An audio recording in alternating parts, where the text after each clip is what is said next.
Hello, also in last video we created a stored procedure which basically pulls the records from staging tables and load them into a single ODS table.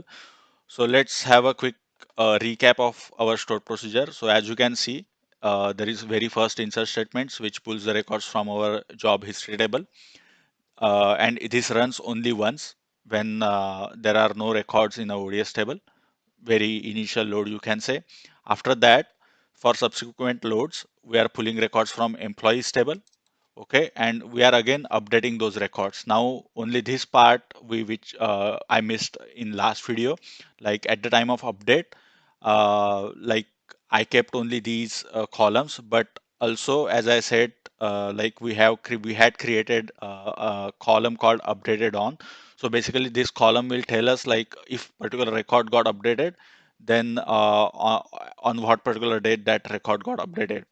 Ideally all records will get updated, so because it's a full load, but this matters only when we are using incremental load. That we'll see in next few videos, but on this particular video we are going to automate this entire process. So what all processes we are talking about? So let's assume in future any record in our source tables like HR database or OLTP transactional database gets changed. We first have to do the full load right now we are doing. So that load is happening using Python script. And once that load gets finished, once our staging tables got updated with latest records, then we have to again execute this stored procedure.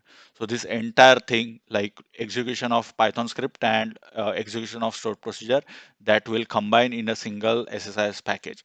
So what I will do for that, uh, says, um, I will just show you, like I have installed SSIS and SSAS as well. So I have opened here SQL Server Configuration Manager, and as you can see, I have installed SSIS SQL Server Integration Service, okay, which is currently running. I have installed SSAS as well, but we'll come to that afterwards, maybe after few more videos. So let me open SSDT for that. So using SSDT, we are going to create a SSIS package, and in that package we'll have two different tasks, one each, like one for Python's execution of Python script and another for execution of our stored procedure. So I will go to new, I will create a new project, and as you can see I will select integration service project, and the name, let me browse it, and let me go to C colon Mandar projects incremental load. So I'll use this, and I will create another folder, let's say. So I will give that folder name as DW load.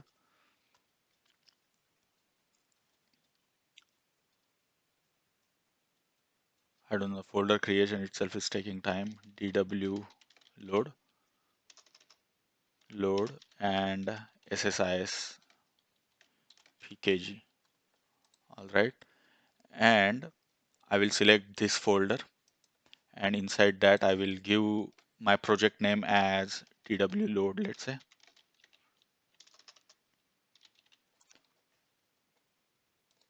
Okay. Once that is done, as I said, the very first task we have to execute is Python script. So what that Python script basically does is, we had seen that in earlier videos. So that Python script basically pulls the records from our HR database.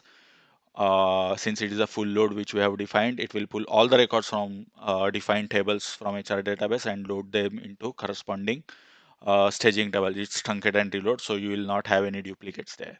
So before we create that task in SSIS, let's first create a batch script. So how we have to do that? So let me open command prompt. Okay, and my all Python scripts are in C colon. So cd C colon slash mandar slash project slash incremental load. Okay, and inside here I have main.py. So if I use python python and let's say main.py, it will trigger the load. Okay, as you can see, my load started and it finished immediately. So what I will do is I will copy this guy, uh, cd, and the next script which I will have to copy is this guy, language batch, and I will save this here. So let's say I will save inside our SSIS package itself, or let's say I will keep it outside, and I will name it as maybe incremental load or staging load, stage load, stage load using um, stage load. I will keep it as stage load uh, using Python. Let's say stage load using Python. All right. And what I will do is, since I executed like this way, I will execute this actual stage load using Python.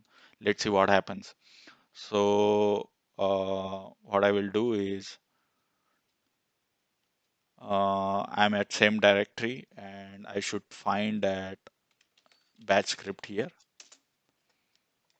Yeah, it still runs perfectly fine. So what I will do, I will whatever batch file I have created just now, I will call that batch script from SSIS package. So for that, will use execute package task or execute process task.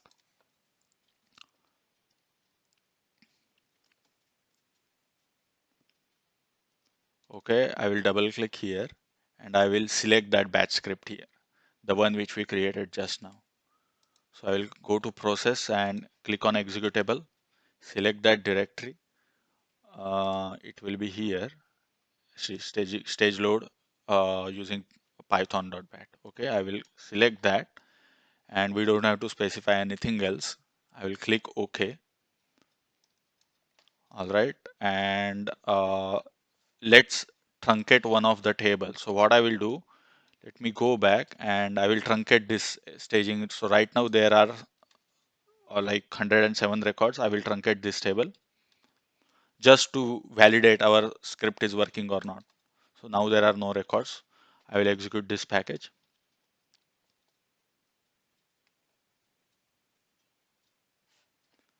So as you can see, it's triggering that script same way. I will stop this package and let's go back and see the records. Okay, so there are again 107 records. So our script, whatever script we implemented in SSIS package, that is working. Now the next task is we have to execute the corresponding OD stored procedure which inserts the records into ODS table. So I will use execute task SQL task here. Again, I will select the connection. So new connection,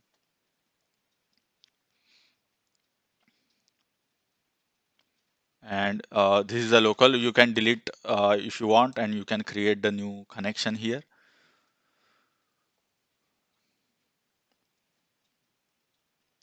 So my server is localhost and my database is, remember our stored procedure which we created, that we created on data warehouse database.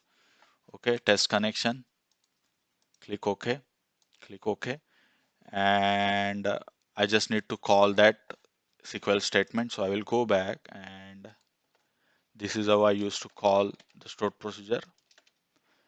Click OK, and we need to call our ODS load once our staging load is finished. So that's why I added that dependency here. I will save it. And what I will do, before executing my SSIS package, I will again truncate my ODS table. Okay, let's truncate employees table as well. Okay, so there are no records in employees table. There are no records in ODS table. So after once our execution is finished, I should see the records in both the tables. Okay, so let's click start. So my Python execution started and everything got finished. Okay, I will stop this and let's go back. There are records in HR database, sorry, ODS table. So it's 116 records, and obviously there should be a records in employees table. Okay, so